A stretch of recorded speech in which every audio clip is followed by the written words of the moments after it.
So, hello students, welcome to M Square Maths Mantra. So, basically, it's our lecture number 7 of our topic analytic functions and CR equations, in which I'm providing you proper notes and question practice so that you can score good in GATE and NET exams. Basically, myself, Ayush Gupta, I'm gold medalist from IIT Jaipur, MSc in Mathematics. So, let's start our today's lecture. So, today we are going to cover the PYQs of NET and GATE exams. Okay, so now let's solve this question number 1. This question has been asked in NET 2023 exam. In this question, it is given that let f be a function from this open disk to a closed disk. Okay, so first of all मुझे क्या given है मैं इसको draw कर लेता हूँ. Suppose मेरे पास mod z is less than 1 की एक ओपन डिस्क है, यानी कि मेरे पास कुछ इस तरह से एक ओपन डिस्क गिवन है जहाँ पे ये पॉइंट हमारे पास 1 होगा and this will be -1 and it is the boundary point are not included. और इससे हमने एक फंक्शन को मैप किया है एक क्लोज डिस्क में जिसकी पास जो रेडियस है वो हाफ है, यानी कि यहाँ पर हम अगर इस पॉइंट को देखें so this point will be half and this point will be -half. So एक ओपन डिस्क से हमने एक क्लोज्ड डिस्क में एक मैपिंग कंसीडर किया है f. It is given to me. Okay, और मुझे क्या गिवन है क्वेश्चन में, be a holomorphic function such that f0 is equal to 0, यानी कि जो भी हम f लेंगे यहाँ पर f is basically analytic. What is the meaning of holomorphic? It is basically a analytic function. Okay, so if f is our holomorphic function such that f0 is 0, then option number A हमें क्या बोल रहा है? It is saying that, चलिए मैं इसको सबसे पहले यहाँ सॉल्व करता हूँ ऑप्शन नंबर A के लिए. इसमें कह रहा है कि अगर मैं modulus value of f, which means it is given that mod of f of z is basically equal or less than mod z for all values of z in this open disk. So yes, it is true. ये तो हमारे पास Schwarz-Lima का statement ही होता है. Means it is the statement of Schwarz-Lima. Basically आगे आने वाले lectures में हम लोग देखेंगे कि Schwarz-Lima क्या होता है. Okay, so it is actually a statement. So it is yes, a state first is true because modulus value of f of z हमेशा mod z से छोटा ही होगा हमारे Schwarz-Lima के according. So it is true. What about option number B? Now let's see option number B. So option number B में हमसे क्या कह रहा है कि mod of f of z is equal or less than mod of z by 2. Okay, because 1 by 2 is a constant और ये हमें कब मिल सकता है, ये हमारे लिए होगा whenever mod z is less than 1. So पहले तो मैं constant को बाहर ले सकता हूँ, so it becomes 1 upon 2 times mod of z, and because mod z is less than 1, so I can apply this here. So this becomes strictly less than 1 by 2 times 1. So it is actually 1 by 2. यानी कि जो functional value है, जो image है हमारे function की, वो 1/2 से कम आती है. क्या ये ट्रू है? Let's see. कि जैसे ही मैंने इसको इमेज को यहाँ पर देखा तो जो फंक्शन मैप होता है, मैं कोई भी पॉइंट लूंगा तो वो कहाँ मैप हो रहा है, वो 1/2 से छोटा ही तो होगा. मीन्स इट इज बेसिकली 1/2 से लेस देन, और मुझे क्या चाहिए, लेस देन 1/2. सो यस, ये कुछ यहाँ मैप हो रहा है, सो इट इज ऑल्सो ट्रू.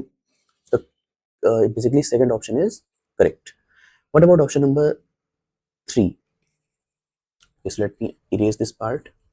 तो ऑप्शन नंबर अगर मैं सी में देखूं तो ऑप्शन नंबर सी में क्या कह रहा है कि mod of f of z is equal or less than half. Yes, it is true because मैं कोई भी अगर इमेज यहाँ पे करता हूँ तो हमेशा हाफ से तो छोटा ही होगा, बिकॉज हमारे पास डिस्क ही क्या है, हाफ से छोटी है, मीन्स रेडियस हाफ की है. So this statement is also true. What about fourth? चलिए डी को हम लोग देखते हैं. डी में हमसे क्या कह रहा है, is it possible that f of half is equals to half? क्या ये पॉसिबल है? देखिए क्वेश्चन में हमें क्या गिवन था, क्वेश्चन में हमें सिर्फ एक पॉइंट के लिए गिवन है that f of 0 is equals to 0, and then हमें किसी भी a पॉइंट के लिए ये चीज गिवन नहीं है, यानी कि सिर्फ और सिर्फ one point, only for one point it is possible.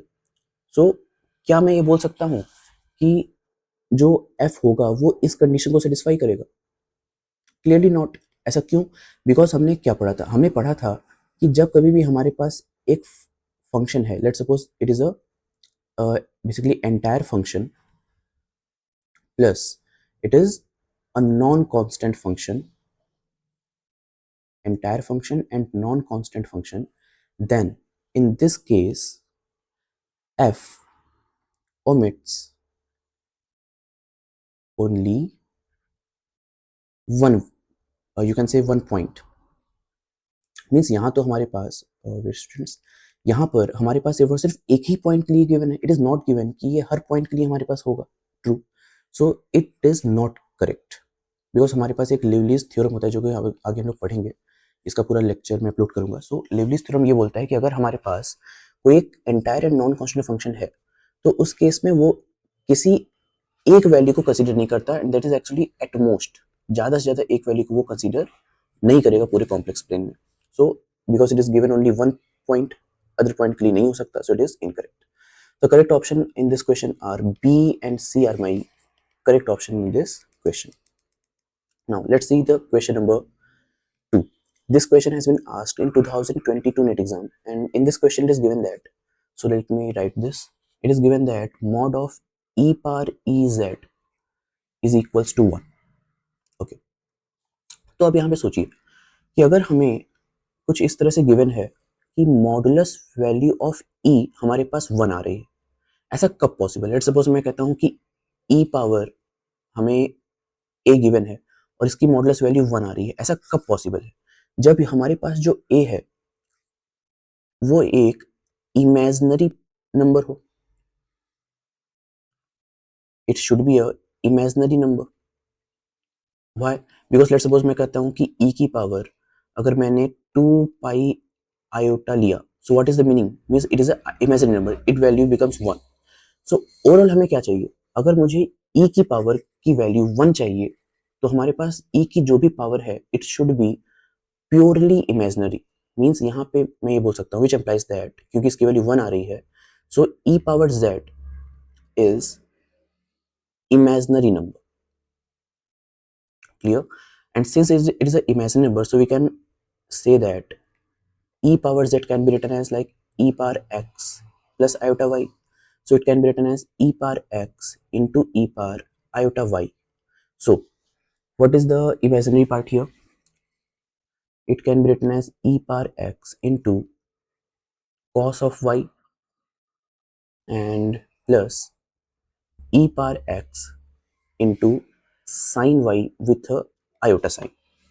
तो e पावर z को मैं कुछ इस तरह से लिख सकता हूँ। अगर मैं देखूं तो जो इमेजिनरी पार्ट है वो हमारे पास, अगर मुझे क्या चाहिए, e पावर z को प्योरली इमेजिनरी नंबर चाहिए, तो ये कब पॉसिबल है? ये तभी पॉसिबल है जब मैं ये कह सकता हूँ कि जो साइन y होगा ये हमारे पास 1 हो और cos y हमारे पास 0। यानी कि यहाँ से मैं बोल सकता हूँ अगर साइन y हमारे पास 1 आ जाए एंड cos y हमारे पास 0 आ जाए, तब मैं ये बोल सकता हूँ कि e पावर z हमारे पास एक प्योरली इमेजिनरी नंबर मिलेगा। So now let's check the options. Option number A की बात करते हैं। ऑप्शन नंबर ए में कह रहा है कि x is equals to n pi. Basically अगर मैं देखूं तो मुझे कंडीशन ही y के लिए गिवन है, x के लिए कोई कंडीशन ही नहीं है, so clearly it is incorrect. Then option number B की बात करते हैं। ऑप्शन नंबर बी में हमें गिवन है कि y is equals to 2n plus 1 pi by 2। तो अगर मैंने y की value 2n plus 1 pi by 2 लिया, क्लियरली यहाँ पर साइन y क्या हो जाएगा? It is the multiple of pi by 2, so which is it is 1, and cos के केस में हमारे पास हो जाएगा 0। सो यस, ये हमारे पास कंडीशन को सेटिस्फाई करता है। So option number B is basically correct. What about option number C? y is equals to n pi. अगर मैं यहाँ पर n पाई रखता हूँ तो n पाई रखने पर ये तो वैल्यू हमें 0 दे देगा and this becomes 1, it is incorrect. So option number C is incorrect. What about D? ये तो x के लिए, हमें x के लिए चाहिए नहीं, it is also incorrect. So correct option in this question will be B is my correct answer. So now let's solve this third question. In this question it is given that let f be an entire function such that f square f dash square is equals to 1. Okay, so it is given to me that f square plus f dash square is equals to 1. Consider, now read the question, consider the following sets. हमें x और y दो set given है. Which of the following statements are true? Okay देखिए, अगर मैं यहाँ पे ध्यान दूं तो f क्या है? f हमारे पास एक इंटायर फंक्शन है, यानी कि मैं f को कोई इंटायर फंक्शन मान सकता हूँ जो कि इस प्रॉपर्टी को सेटिस्फाई करे। सो लेट्स सपोज मैंने यहाँ पर f को क्या माना, f को मैंने sin z मान लिया। sin z is a entire function. क्या ये इस प्रॉपर्टी को सेटिस्फाई करेगा? लेट्स सी, अगर मैंने इसको वन टाइम डेरिवेट किया, इट बिकम्स cos z, और इसमें रख के देखते हैं F square F dash square, so it becomes sine square z cos square z, yes it is equals to 1। यानी कि मैं इस एंटायर फंक्शन को चूज कर सकता हूँ बिकॉज ये हमारे कंडीशन को सेटिस्फाई करता है। ओके, तो मैंने क्या किया, मैंने इस फंक्शन को चूज किया F of Z is equals to sine Z. Okay, जैसे ही मैंने साइन जेड को लिया, तो अगर f हमारे पास साइन z है तो what is the range of f? f of z की रेंज क्या हो जाएगी? f ऑफ z की रेंज -1 से 1 के बीच में हो जाएगी, कोई भी value.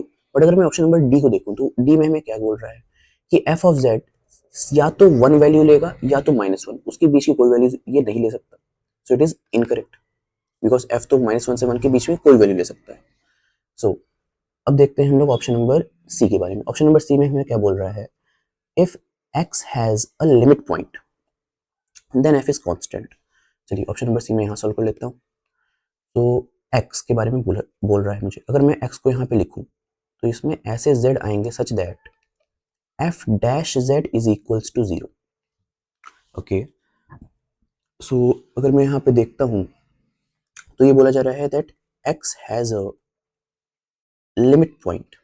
So by identity theorem we can say because x has a limit point and x is a set like this, जहां पर z हमारे पास क्या होंगे, जीरोस होंगे हमारे फंक्शन f डैश के लिए, तो मैं बोल सकता हूं कि f dash will be identically 0 and since f dash is 0 so f of z क्या हो जाएगा, f of z will be a constant by integrating this. So yes, f of z is a constant. So third option is correct.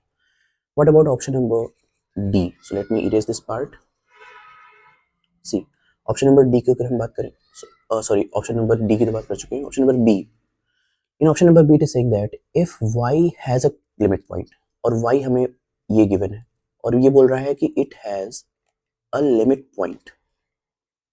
अगर इसके पास limit point है इसका मतलब कि मैं यहाँ पे क्या बोल सकता हूँ, लेट मी सी, हमें एक कंडीशन गिवन है। क्या कंडीशन है, f double derivative plus f is equals to 0। क्या हमारे जो फंक्शन था क्या इस कंडीशन को सेटिस्फाई करेगा? लेट्स सी, मैंने f को फर्स्ट टाइम डेरिवेट किया, it becomes cos z, second time derivate करता हूँ it is minus sine z, so f double dash plus f it is minus sine z plus sine z, so yes it is equals to 0। यानी कि f double dash plus f हमारे पास 0 आ रहा है, तो ये जो साइन z है ये इस कंडीशन को सेटिस्फाई करता है, so we can use sine z here. Okay, तो अगर मैं यहाँ पे क्या करता हूँ, बिकॉज f इज सेटिस्फाइड, तो अगर मैं f डैश निकालूं, यानी कि अगर मैंने f डैश निकाला तो ये क्या हो जाएगा, ये हो जाएगा मेरे पास cos z। क्या cos z एक कांस्टेंट वैल्यू होती है? It is not constant, so option number B is incorrect. What about option number A? Option number A में बोल रहा है आइदर x और y has a limit point. Okay, so let's solve this part also. देखिए option number A की हम लोग बात करते हैं। Okay, see, so in the option number ए हमें क्या बोला जा रहा है कि either x or y has a limit point. So if I solve our given equation, हमें इक्वेशन में क्या गिवन था, हमें इक्वेशन में गिवन है it is f square plus f dash square equals to 1, it is given to be. और क्या मैं यहाँ से ये प्रूफ कर सकता हूँ कि x और y has a limit point होगा? Okay, so what can we do here to solve this question?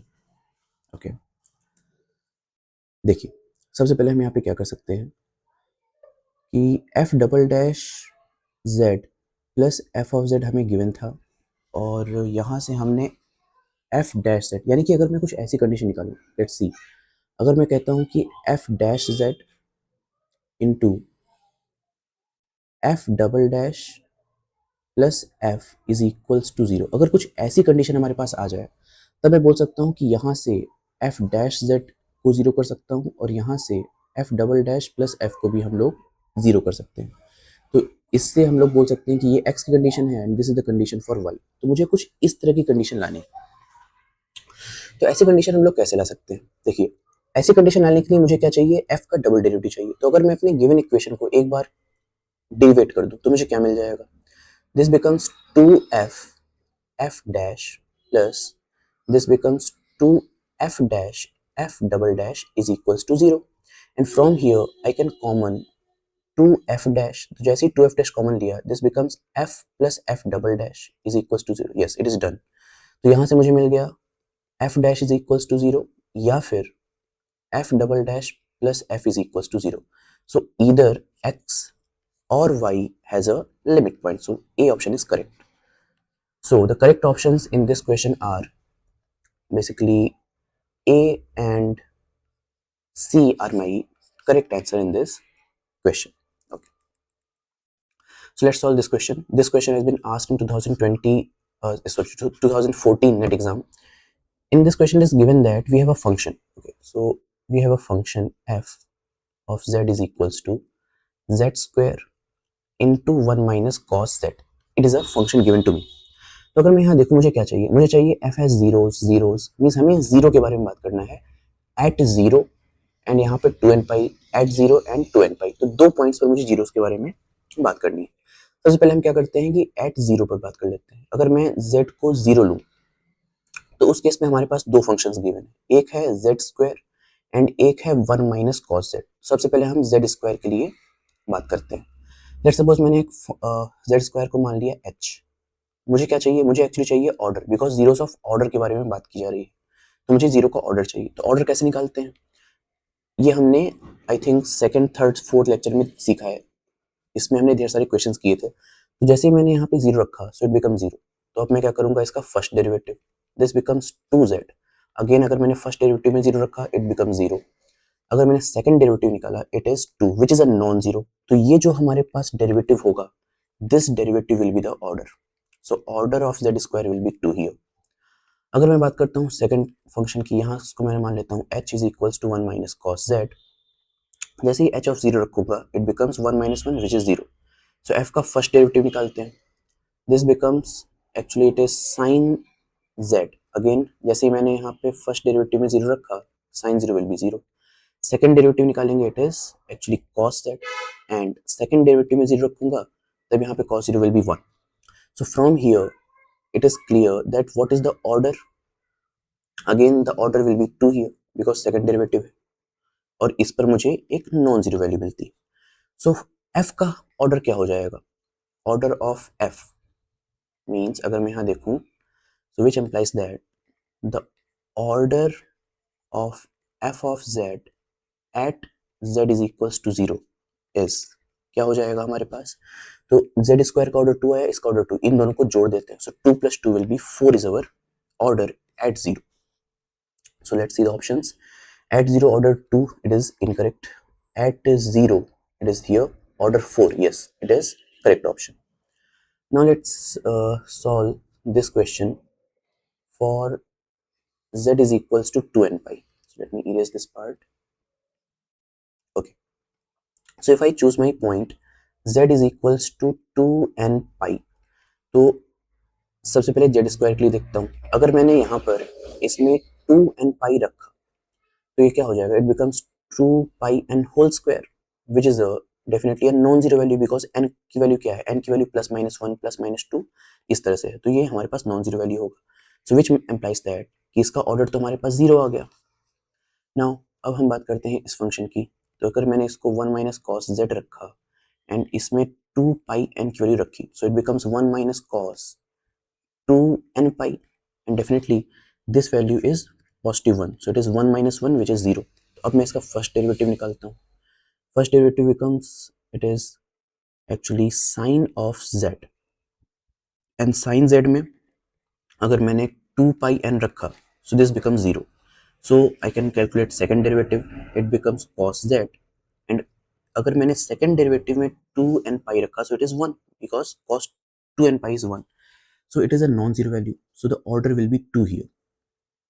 2 will be the order of this function. Okay, तो अगर मैंने f की ऑर्डर चाहिए, मुझे क्या चाहिए एक्चुअली ऑर्डर ऑफ f, तो जो भी ऑर्डर आए हैं हमारे पास उनको जोड़ लेते हैं। हमारे पास एक आया था 0, एक आया था 2, so 0 plus 2 will be basically 2 is our order at z is equals to 2 pi n point. So let's see which option is correct. It is order 1, so it is incorrect, and here it is order 2 at 2n pi. So yes, fourth is correct option. So the correct option in this question are C and D are my correct answer in this question. Okay. Thank you.